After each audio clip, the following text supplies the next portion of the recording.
যেই কজন আওয়ামী লীগ করে, যারা শেখ মুজিবের জন্য জুতা পরে না, লুঙ্গি পরে না, জাঙ্গিয়া পরে না, এরকম মাঝে মধ্যে অনেক কিছু দেখি ওই ইয়ের মধ্যে, টিস্যুর মধ্যে, জাঙ্গিয়ার মধ্যে, তারপরে হয়েছে গিয়া শৌচাগার নির্মাণ করে বঙ্গবন্ধুর নামে। এই সময় কই ছিল এই লোকগুলি? সব ধান্দাবাজি। আজকে ক্ষমতা যাইতে দেন, কালকে সব সোজা হয়ে যাবে, কিন্তু রাস্তা তো মামা বন্ধ। আওয়ামী লীগের বেশ কয়েকজন নেতা এর মাঝখানে এয়ারপোর্ট পার হতে চেয়েছে, তাদেরকে এয়ারপোর্ট থেকে পার হইতে দেওয়া হয় নাই। কারণ কি? কারণ হচ্ছে গওহর রিজভী আমেরিকায় চলে এসেছেন, এসে তিনি পদত্যাগ করেছেন।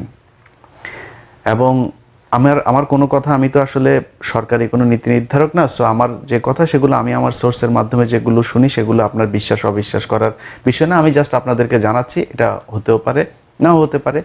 বেনজির আহমেদ সম্ভবত আর খুব বেশি দিন নাই, এই মাসের মধ্যেই বেনজির আহমেদের শেষ অফিস করতে হবে, আমি যতটুকু শুনেছি। আমি কোনোদিনও মনে করি না যে বাংলাদেশ আমেরিকার চাইতে বেশি ডিজিটাল। যারা ডিজিটাল মনে করে তাদের জন্যই সমস্যা। এবার আসি তাদের কথায়, কেন সমস্যা? ব্যারিস্টার সুমন সারাদিন ডিজিটাল গপ্প শোনান, এখানে এসে বাচ্চাদের রাখছেন কেন? বেনজির আহমেদ, শুধু বেনজির না, যে কজনের নাম আসছে তারা সহ আরো অনেকে আছে, তাদের বিরুদ্ধে তদন্ত হচ্ছে। তো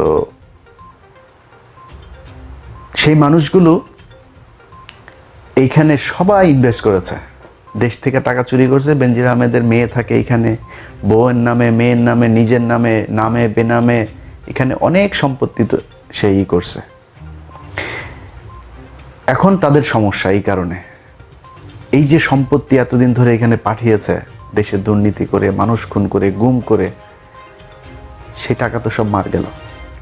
এই জন্যই তাদের সমস্যা। তো বর্তমান সরকারের আমেরিকা যেই কারণে তাদের উপরে চড়েছে, সেটা আমেরিকার নিজস্ব ব্যাপার, তাদের পররাষ্ট্র মন্ত্রণালয়ের ব্যাপার, জাতিসংঘের ব্যাপার। আমেরিকা সারা পৃথিবীতে মানবাধিকার যেখানেই লঙ্ঘন হয় সেখানেই তারা সেটার বিরুদ্ধে হস্তক্ষেপ করে, পদক্ষেপ নেয়, এবং বাংলাদেশও ঠিক একইভাবে নিয়েছে। বাংলাদেশকে যে আজকে প্রথম তারা এটা জানাচ্ছে তা না, তারা ধাপে ধাপে বিভিন্নভাবে জানিয়ে এসেছে। কিন্তু এতদিন ধরে শেখ মুজিবের পরিবার এবং তার সাঙ্গপাঙ্গ যারা আছে, তারা সরাসরি আমেরিকাকে উদ্দেশ্য করে হুমকি দিয়েছে, মানে খালি ভারত আছে আর কিছু তাদের দরকার নেই, সব হয়ে গিয়েছে। এখন ঠেলা বুঝতেছে যে কেমন লাগে।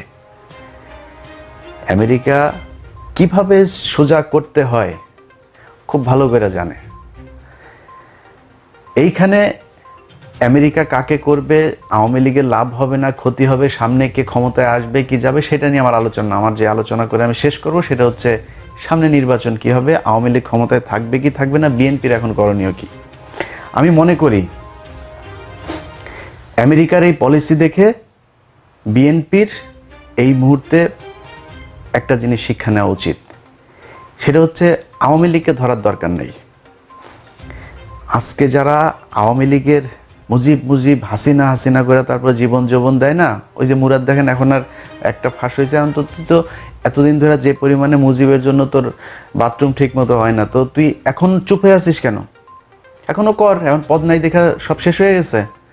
সব পদের ঠেলা আর এই ধান্দাবাজির ঠেলা, এই ধান্দাবাজি বন্ধ করে দেন, কেউ আর মুজিব করবে না। সো তারা এই আওয়ামী লীগের যে কর্মী টর্মী যারা দেখতেছেন, এগুলি সব হুজুকে নাচে। তারা বাংলাদেশে যে কিনা ধরেন সবচেয়ে বেশি দিন ছিল, শেখ মুজিবের হত্যাকাণ্ডের সাথে প্রত্যক্ষ পরোক্ষভাবে পুরো এই মেকানিজমের সাথে যিনি ছিলেন, তিনি হচ্ছে খন্দকার মুস্তাক। বাংলাদেশ অনেকে বলে না যে এই আওয়ামী লীগ, বিএনপির কিছু নেতা আছে তারা বলেন যে আওয়ামী লীগ পুলিশ ছাড়া নিজের বউরেও ভয় পায়। সো তারা 96 সাল পর্যন্ত মুস্তাক বাংলাদেশে জীবিত থাকলো, কই ছিল এই আওয়ামী লীগের লোকজন? যেই কয়টা এখন মন্ত্রিসভায় আছে, যেই কজন আওয়ামী লীগ করে, যারা শেখ মুজিবের জন্য জুতা পরে না, লুঙ্গি পরে না, জাঙ্গিয়া পরে না, এরকম মাঝে মধ্যে অনেক কিছু দেখি ওই ইয়ের মধ্যে, টিস্যুর মধ্যে, জাঙ্গিয়ার মধ্যে, তারপরে হয়েছে গিয়া শৌচাগার নির্মাণ করে বঙ্গবন্ধুর নামে। এই সময় কই ছিল এই লোকগুলি? সব ধান্দাবাজি। আজকে ক্ষমতা যাইতে দেন, কালকে সব সোজা হয়ে যাবে, কিন্তু রাস্তা তো মামা বন্ধ। আওয়ামী লীগের বেশ কয়েকজন নেতা এর মাঝখানে এয়ারপোর্ট পার হতে চেয়েছে, তাদেরকে এয়ারপোর্ট থেকে পার হইতে দেওয়া হয় নাই। কারণ কি?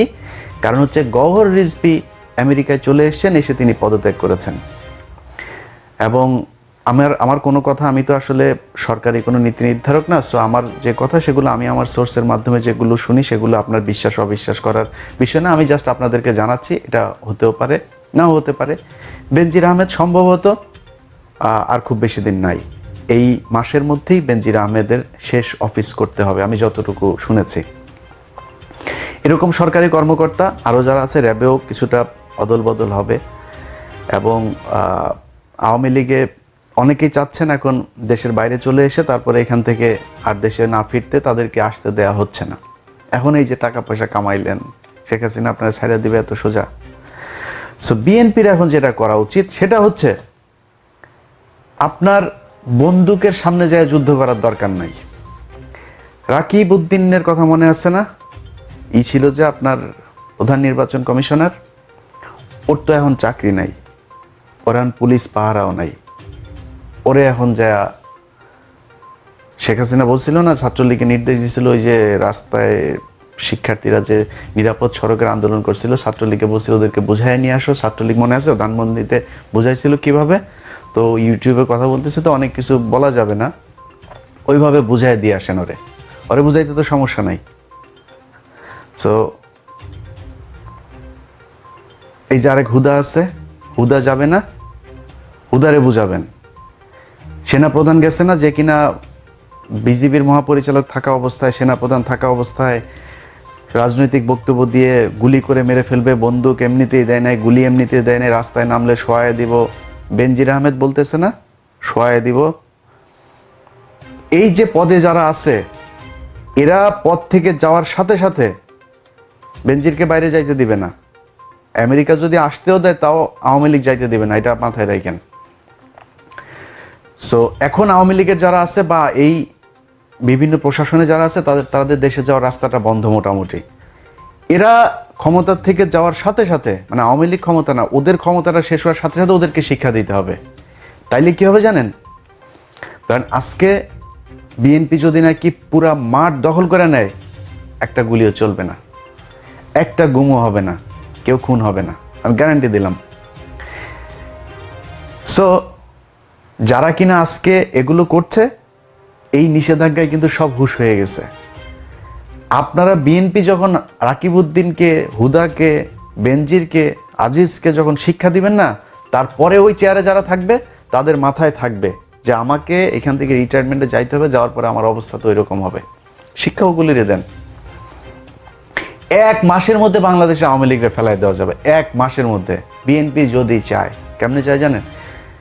আমি বললাম একটু আগে যে ইউটিউবে কথা বলছি তো অনেক কিছু আপনাদের ইশারায় বুঝে নিতে হবে। জাসদের কথা মনে আছে? জাসদ গণবাহিনী সর্বহারা, তো রক্ষী বাহিনী, মুজিব বাহিনী, এগুলোর ধরেন অত্যাচারে, প্রশাসন এগুলোর অত্যাচারে না, ওই সময় মুক্তিযোদ্ধারা যারা ছিলেন তারা আলাদা একটা দল গঠন করেছে, সেটাই হচ্ছে জাসদ। তো শেখ মুজিব ক্ষমতায় আসার মাত্র 1-1.5 বছরের মাথাতেই আরেকটা রাজনৈতিক দলকে দাঁড়াইতে হয়েছিল। কেন? কারণ হচ্ছে শেখ মুজিবের আশপাশের পছন্দের লোক ছাড়া আর কারোরে তিনি মানুষ মনে করতেন না। এই যে আজকের মুক্তিযোদ্ধা বিষয়ক মোজাম্মেল, আমার কথা না, আমি যদি পৃষ্ঠা নাম্বার ভুল না করে থাকি, হুমায়ুন আহমেদের দেয়াল পত্রিকার উপন্যাসের 86 নাম্বার পৃষ্ঠায় অথবা 68 নাম্বার, আমি ভুল করলে আপনারা চেক করে নেবেন, পিডিএফে যায় দেখেন, সম্ভবত মোস্ট প্রবাবলি সেটা 86 নাম্বার পাতায়, সেখানে একটা ঘটনা বর্ণনা করা আছে। সেই ঘটনার মধ্যে এই আজকের যেই মুক্তিযোদ্ধা বিষয়ক মন্ত্রী মোজাম্মেল, সে টঙ্গী ব্রিজের নিচে আপনার একজন নববধূ সেদিন বিয়ে করে নিয়ে যাচ্ছিলেন, সেই বরযাত্রীর গাড়ি থেকে তারা তুলে নিয়ে তারপর ধর্ষণ করে মেরে ফেলছে। সেটা নিয়ে ওই এলাকায় তখন সেনাবাহিনী তো সারা দেশেই তখনও ছিল, সেনাবাহিনীর একজন কর্নেল মেজর, তিনি হচ্ছে গিয়ে, সম্ভবত তার নাম হচ্ছে নাসের, মেজর নাসের, তিনি তাকে গ্রেপ্তার করেছিলেন। এবং শেখ মুজিবের কাছে এই মোজাম্মেলের বাবা তখন গাজীপুরের সভাপতি আওয়ামী লীগের, সে তখন গিয়ে বললেন যে আমাদের তো এইরকম এক মেজর আছে, সেই মেজর তো আওয়ামী লীগের লোকজনের এলাকায় থাকতে দিচ্ছে না, আওয়ামী লীগ নাম শুনলেই ধরে পেটায়, এই সেই বলে তারপর শেখ মুজিব বলে হ্যাঁ আমি কি মারা গেছি নাকি। এগুলো আমি কোট আনকোট বলছি, ওনার বইতে এইভাবেই লেখা আছে যে শেখ মুজিব বলেছেন যে আমি থাকতে তোদের কোনো চিন্তা নাই, যা দেখছি। মোজাম্মেলকে সাথে সাথে ছাড়াইছে এবং সেই নাসেরকে সেখান থেকে বদলি করা হয়েছে। তো এটাই হচ্ছে সেই শুরু থেকে চলে আসছে কিন্তু এইভাবেই। সো আজকের আওয়ামী লীগ যা যা করছে তাদেরকে আপনার মনে করার কোনো কারণ নাই যে তাদেরকে মানে সুষ্ঠু বিচার করবে, তাদের উপরে যিনি আছেন তিনি তাদের ব্যাপারে বিরাট আকারের করে ফেলবেন না, একদমই করবে না। সো আওয়ামী লীগ যেভাবে চলছে এইভাবেই চলবে। আর যেই রক্ষী বাহিনীর বিরুদ্ধে এই যে আপনার গণবাহিনী জাসদ যেটা শুরু হয়েছিল, সেটা শুরু হওয়ার কারণ ছিল এগুলো। অতএব তারা কি করতো, জাসদ তখন ধরেন আমার এলাকার কথা বলি, আমার চুয়াডাঙ্গাতে আমি যখন ছোট, আমার অল্প অল্প মনে আছে সেই কথাগুলো। চুয়াডাঙ্গার যারা ছিলেন তারা জানেন যে 96, 97, 98 ওই সময়ে, বা তার আগেরগুলো আমার অত মনে নাই, কিন্তু ওই সময়ের কথাগুলো আমার মনে আছে। প্রতি রাতেই ওইখানে লাশ পড়ে থাকতো বিভিন্ন জায়গায়, এই মাঠে ওই মাঠে, প্রতিদিন আমরা, এবং বিকৃত সব লাশ, কারো পেট কেটে তারপরে পেট ভুঁড়ি নাড়ি ভুঁড়ি সব পাশে রেখে দিয়েছে, কারো গলা কেটে গলা পাশে রেখে দিয়েছে, তারপরে সব বিকৃত মানে লাশ। কাউকে মানে মানে মারতো তো মারতোই, কিন্তু স্বাভাবিক মৃত্যু দিত না। ইটের যে ভাটা ছিল ভাটার ভেতরে ঢুকায় দিত, এরকম অনেক লাশ এগুলো ছিল। এই হাসানুল হক ইনুটিন এরাই এগুলোর সাথে জড়িত ছিল। তো ওই সময় কেন করতো, এই রক্ষী বাহিনীর বিরুদ্ধে এগুলো করার জন্য তারা করতো। বিএনপি যদি ওই পলিসি নেয়, আওয়ামী লীগের লোকজন তো আজকে ফাঁকা মাঠের মধ্যে থাইকা তারপরে এগুলি করতেছে।